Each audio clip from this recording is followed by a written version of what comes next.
Saya mencipta, maka saya ada. Pernah dengar kutipan itu nggak? Dari John C. Lee Brown. Kayaknya kok relevan banget ya zaman sekarang ini. Kreativitas tuh udah kayak jadi tuntutan gitu ya, bukan cuma bagus kalau punya. Iya, benar banget.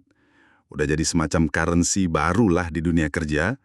Di masyarakat global kita, semua muji-muji kreativitas. Nah, pas banget nih. Di penelusuran kita kali ini, kita mau fokus ke satu gagasan penting dari Howard Gardner, yaitu pikiran pencipta atau the creating mind. Ini kan salah satu dari 5 jenis pikiran yang kata Gardner penting banget buat masa depan. Sumber kita ya, buku dia, Five Minds for the Future. Khususnya, kita bakal banyak ngupas bab 4. Sip, bab tentang creating mind ini emang menarik banget sih. Oke, jadi tujuan kita nih, kita pengen bener-bener ngertiin apa sih pikiran pencipta itu? Kenapa kok krusial banget sekarang? Terus bedanya apa sama sekedar jadi katakanlah ahli di bidang tertentu? Dan yang paling penting, gimana sih cara kita bisa numbuhinnya? Mantap. Kita coba bedah bareng-bareng ya. Oke, mari kita mulai dari intinya dulu deh. Pikiran pencipta itu sebenarnya apa sih? Kalau dari Gardner ya, intinya itu kemampuan buat melampaui pengetahuan yang udah ada. Jadi, nggak cuma nyerap informasi, tapi ngajuin ide baru, pertanyaan-pertanyaan yang mungkin nggak biasa. Oh, yang out of the box gitu ya. Cara mikir yang seger, jawaban yang nggak ketebak. Persis. Ini jelas beda banget sama tugas-tugas rutin yang ya makin kesini makin bisa digantiin komputer kan. Makanya, kutipan Brown tadi itu ngena. Identitas kita bisa jadi makin terkait sama kemampuan kita buat mencipta sesuatu yang baru. Bener juga. Tapi apa cukup cuma punya ide baru aja? Nah, ini poin penting dari Gardner dan juga pemikir kayak Mihaly Csikszentmihalyi. Ciptaan itu katanya perlu dapat pengakuan dari apa yang mereka sebut medan. Medan? Maksudnya gimana tuh? Medan itu ya lingkungan sosialnya, para ahli lain di bidang itu, atau konsumen, pokoknya pihak yang punya pengetahuan buat menilai karya itu. Jadi, nggak cukup cuma punya ide liar di kepala sendiri, harus ada semacam validasi dari luar gitu. Biar dianggap sebagai kreativitas yang beneran berdampak. Oke. Jadi nggak cuma soal unik, tapi juga soal diterima atau diakui gitu ya. Wah, ini beda dong sama pandangan lama soal kreativitas. Dulu kan kadang dianggap aneh atau... Betul-betul. Dulu bisa dianggap nyeleneh, bahkan kadang-kadang ditolak keras. Sekarang tekanannya justru kebalikannya. Inovasi itu kunci sukses. Lihat aja contohnya. Gartner nyebut gimana perusahaan kayak Sears atau Pan Am dulu raksasa, tapi karena kurang inovasi, akhirnya ya gitu deh. Sebaliknya, yang sukses kayak perusahaan teknologi, ya karena terus-terusan berinovasi kan? Iya juga ya.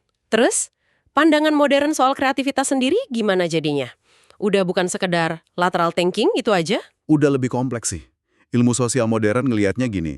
Pertama, kreativitas itu seringnya spesifik domain. Artinya, orang yang kreatif di musik belum tentu kreatif di matematika, gitu. Oke, masuk akal. Kedua, ada skalanya. Ada yang disebut C kecil, kreativitas sehari-hari, kayak cara kita nata ulang perabotan rumah biar lebih enak. Ada juga C besar, yang benar-benar ngubah dunia, kayak penemuan teori relativitas Einstein. Wah, jauh ya bedanya. Nah, ketiga, modelnya Csikszentmihalyi tadi, itu ngebantu banget. Kreativitas itu hasil interaksi 3 hal. Individunya, yang nggak cuma ahli tapi juga terus coba-coba hal baru. Domain budayanya, kayak aturan main di musik klasik atau format penulisan ilmiah. Sama medan sosialnya tadi, orang atau lembaga yang menilai. Kayak juri lomba atau editor jurnal. Jadi ada sistemnya gitu ya, bukan cuma soal individu jenius aja. Nah, ini nyambung ke pertanyaan berikutnya. Apa sih bedanya pencipta sama ahli expert? Kan dua-duanya sama-sama harus nguasain domainnya dulu kan? Gardner malah bilang anak ajaib atau prodigi itu seringnya nggak jadi pencipta hebat. Kenapa tuh? Nah, ini dia nih. Karena anak ajaib itu biasanya jago banget ngikutin aturan yang udah ada. Mereka ahli banget dalam domainnya, tapi kadang kurang berani buat keluar dari aturan itu. Jadi bedanya bukan di pinter atau enggaknya ya? Bukan semata-mata di kemampuan kognitifnya. Kata Gardner, bedanya lebih banyak di kepribadian dan temperamen. Oh iya, gimana tuh? Seorang pencipta itu biasanya punya keberanian lebih buat nantang status quo, buat ambil resiko. Dan yang penting banget, mereka tuh bisa nerima kegagalan sebagai bagian dari proses belajar, bukan akhir dari segalanya. Mentalitasnya beda ya? Iya, kepribadiannya juga cenderung kurang konvensional. Dan mereka biasanya butuh support system yang kuat, lingkungan yang mendukung, buat mereka berani beda.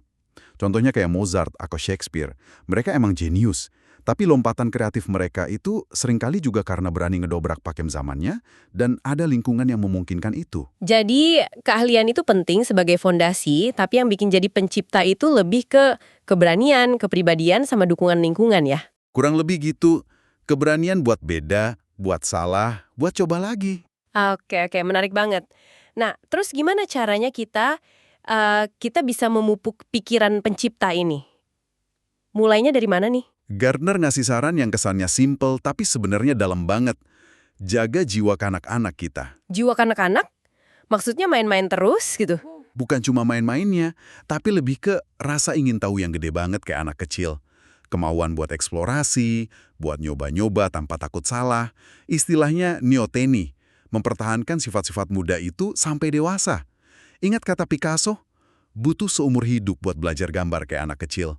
Atau Newton yang ngerasa kayak anak main di pantai nemuin kerang bagus. Itu bukan rendah hati palsu, tapi kesadaran kalau eksplorasi tanpa henti itu kuncinya. Wah, iya juga ya. Tapi kan tantangannya gede tuh buat jaga itu pas kita dewasa, dituntut serius, harus bener terus.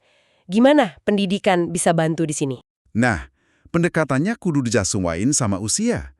Kalau anak usia dini, yang penting kasih ruang eksplorasi seluas-luasnya.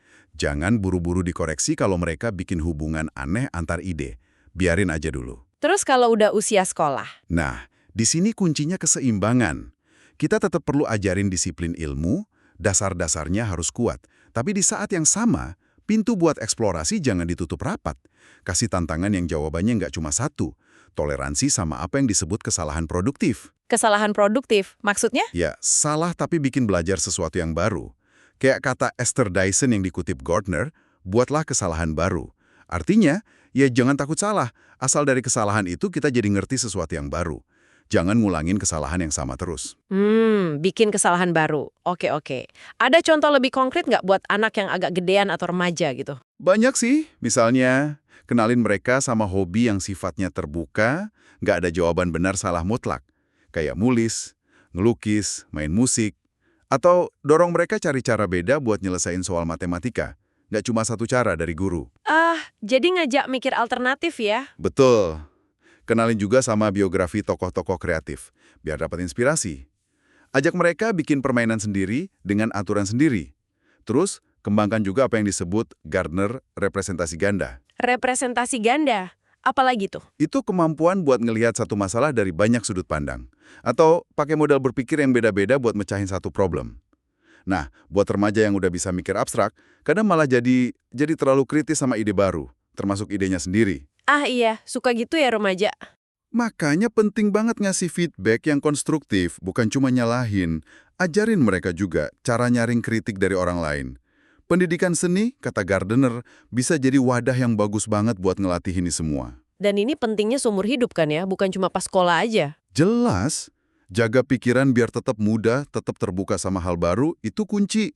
Freud aja bilang ide bisa datang kapan aja kan?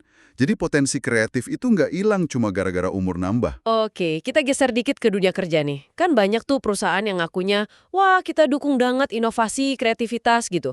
Tapi seringnya kok kayaknya nggak gitu ya. Ada penelitian dari Teresa Amabile yang nunjukin malah banyak sinyal di kantor yang bikin orang malas orisinil. Bener banget. Sinyal-sinyal halus kadang. Mulai dari aturan berpakaian yang kaku, sampai topik obrolan yang aman aja. Seolah-olah bilang, oke, kreatif boleh, tapi jangan kelewatan ya. Makanya kadang muncul unit khusus kayak Skunkworks itu. Iya, tim rahasia buat inovasi gitu kan ya. Diisolasi dari struktur biasa. Betul, biar lebih bebas gerak. Tapi ya itu kan dilema juga. Tapi ada juga kok perusahaan yang beneran nyoba serius. Gardner kasih contoh GE. Di era Jack Welch, fokusnya ke produk unggulan sama individu bintang. Yang kurang perform, dieliminasi. Agak keras ya? Era Jeffrey Immelt, penggantinya, beda lagi pendekatannya. Inovasinya justru di dalam portofolio yang udah ada. Mereka cari tema besar lintas divisi kayak eco-imagination itu. Investasi R&D-nya juga gede banget. Pendekatannya beda, tapi tujuannya sama, ngejar inovasi terus. Kalau raksasa internet kayak Amazon, Google, eBay gimana? Mereka kan lahir dari kreativitas banget tuh. Nah, mereka contoh bagus gimana kreativitas itu bisa nemuin kebutuhan manusia yang belum terpenuhi, terus pakai teknologi internet buat jawab kebutuhan itu. Amazon bikin belanja gampang plus ada ulasan pengguna. Google kasih info cepet dan gratis. eBay bikin pasar global tapi ada sistem kepercayaannya. Kunci suksesnya apa tuh selain ide awal? Ya, ide aja nggak cukup, mereka juga butuh manajemen yang handal buat eksekusinya. Terus, mereka juga berusaha jaga budaya inovasi. Kayak kebijakan 20% time di Google, itu kan contoh ngasih ruang buat karyawan eksplorasi ide di luar kerjaan utama. Tapi, mereka juga nggak bisa santai. Ancaman killer app berikutnya selalu ada. Bener juga. Nah, kita tuh sering banget ya kalau ngomongin kreativitas fokusnya ke individu jenius. Gitu. Tapi Gartner juga nyinggung soal kreativitas kelompok. Ini kayaknya makin penting ya sekarang. Lihat aja proyek sains gede atau bikin film. Iya, relevan banget. Di sains ada tim riset super besar, di fisika partikel atau genomik. Di seni, produksi film atau pertunjukan panggung itu kan kerjaan tim raksasa. Gartner nyebut ada model kolaborasi gaya Hollywood. Gaya Hollywood, maksudnya? Tim dibentuk buat satu proyek spesifik, kerja bareng intensif banget dalam waktu tertentu, terus kalau proyeknya udah selesai, ya bubar. Mungkin nanti ketemu lagi di proyek lain dengan tim yang beda. Fleksibel gitu. Oh, oke. Selain itu, ada juga fenomena kebijaksanaan kerumunan ya, wisdom of crowds. Betul. Contohnya kayak sistem peringkat di Google, rekomendasi produk di Amazon, sistem reputasi di eBay. Itu semua kan manfaatin input dari banyak orang. Termasuk Wikipedia juga dong. Itu kan rame banget yang edit. Nah, Wikipedia itu contoh kunci, sekaligus agak kontroversial ya. Kontennya dibuat, diedit, diperbaiki rame-rame sama pengguna. Ini nunjukin potensi luar biasa dari kolaborasi massal. Tapi ini juga bikin mikir, apa teori kreativitas kita yang fokus ke individu perlu dirombak ya, buat ngakomodir model kelompok kayak gini? Jadi butuh skill baru juga ya buat sukses di model kolaborasi ini? Iya banget. Kayak kemampuan bangun hubungan kerja yang cepat, mengelola konflik di tim, brainstorming yang efektif, improvisasi bareng. Itu jadi penting banget. Terus apakah ini artinya kreativitas individu udah nggak penting lagi, diganti kelompok? Gartner nggak ngelihatnya se-ekstrim itu sih. Dia lebih lihatnya sebagai kontinum, bukan pilihan hitam putih. Buat masalah sosial yang kompleks banget kayak kemiskinan, kita mungkin tetap butuh analisis mendalam dari para ahli, nggak bisa cuma ngandelin polling atau pendapat orang banyak aja. Oke. Tapi buat hal lain, misalnya bikin ensiklopedia lengkap soal budaya pop, kontribusi banyak orang bisa jadi jauh lebih kaya daripada satu ahli aja. Gartner kasih contoh, proses seleksi rektor Harvard. Mungkin kerumunan bagus buat bikin daftar calon awal, shortlist. Tapi buat milih finalnya, tetap butuh panel ahli yang mendalami. Jadi tergantung konteks masalahnya ya? Iya, dan juga jenis kelompoknya. Perlu dibedain antara tim yang kerja bareng jangka panjang, kayak lab riset atau kuartet musik, sama kelompok ad hoc yang dibentuk buat proyek sesaat. Dinamikanya pasti beda. Sip. Nah, tadi kita udah bahas pentingnya kreativitas. Tapi, bisa juga kan kreativitas itu malah bahaya atau salah arah. Gartner nyebut kasus Enron tuh. Katanya inovatif banget, tapi ujung-ujungnya... Betul, ujung-ujungnya penipuan besar-besaran. Ada risiko apa yang disebut pseudo-kreativitas, kreativitas palsu, atau bahkan ya kriminalitas yang dibungkus jubah inovasi. Di dunia sains pun ada contohnya. Ide yang awalnya dianggap kreatif, ternyata keliru. Contohnya apa tuh di sains? Dulu ada teori namanya phlogiston, buat ngejelasin kenapa sesuatu bisa terbakar. Dianggap terobosan tuh zamannya. Terus dibantah sama Lavoisier yang nemuin peran oksigen. Ada juga teori ether, medium buat cahaya merambat di angkasa. Kedengeran keren, tapi eksperimen Michelson-Morley dan teori relativitas Einstein akhirnya nunjukin kalau ether itu nggak ada. Wah, jadi sains pun ada kegagalan kreatif ya. Ada contoh yang lebih baru nggak yang dibahas Gartner soal gimana kreativitas bisa nyasar gitu?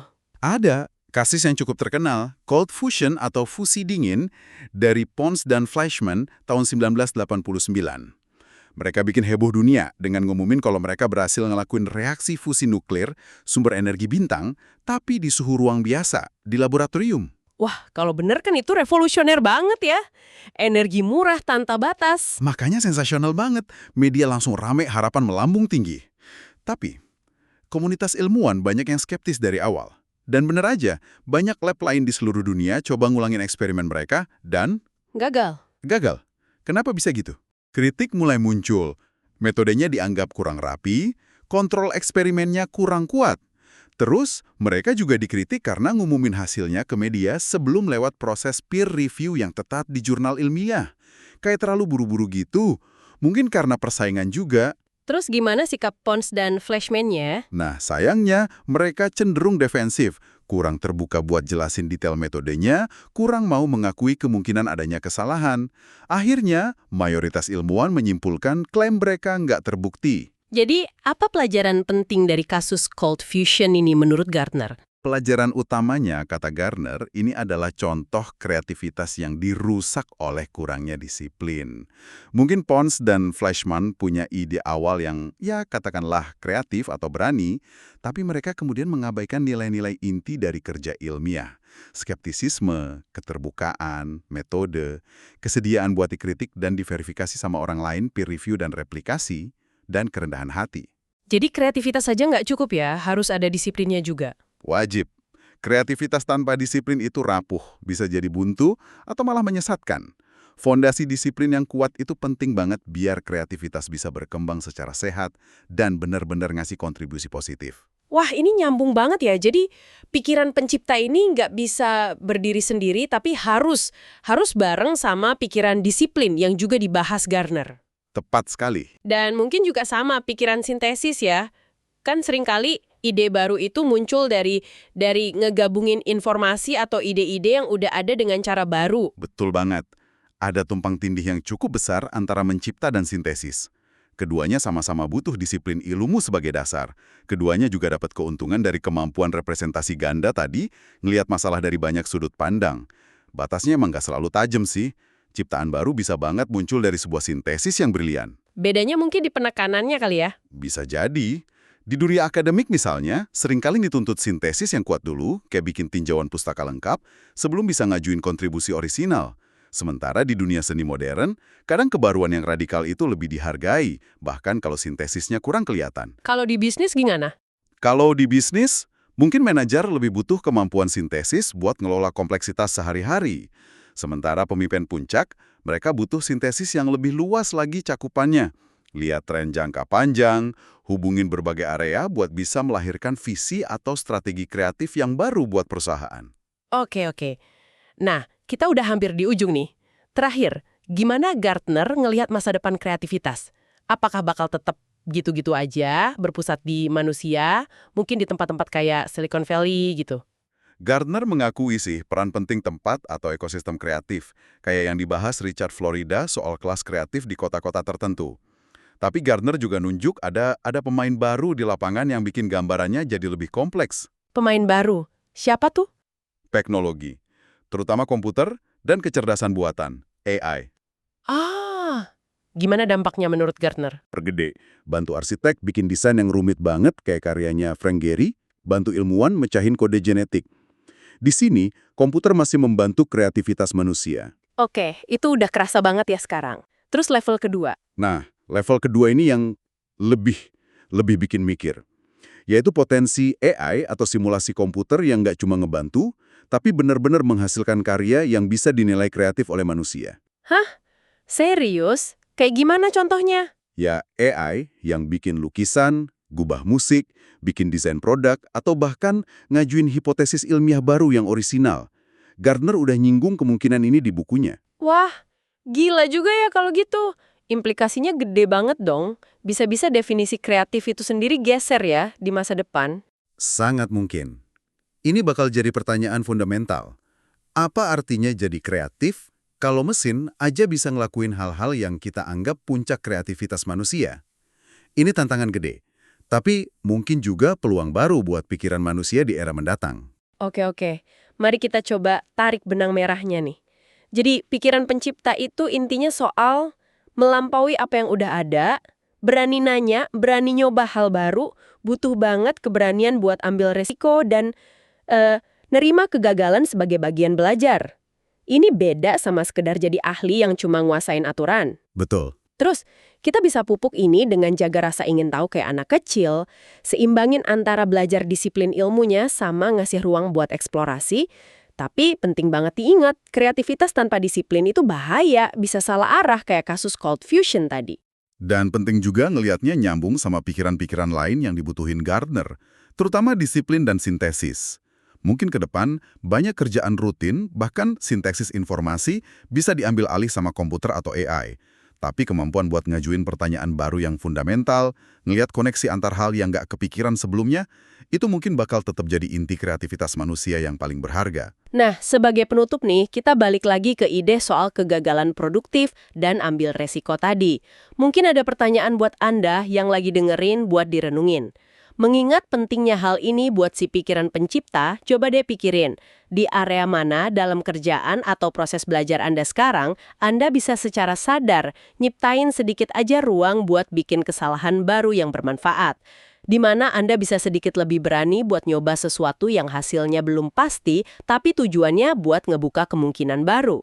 Pertanyaan bagus tuh buat refleksi. Oke deh, kayaknya sekian dulu ya penelusuran mendalam kita kali ini soal pikiran pencipta.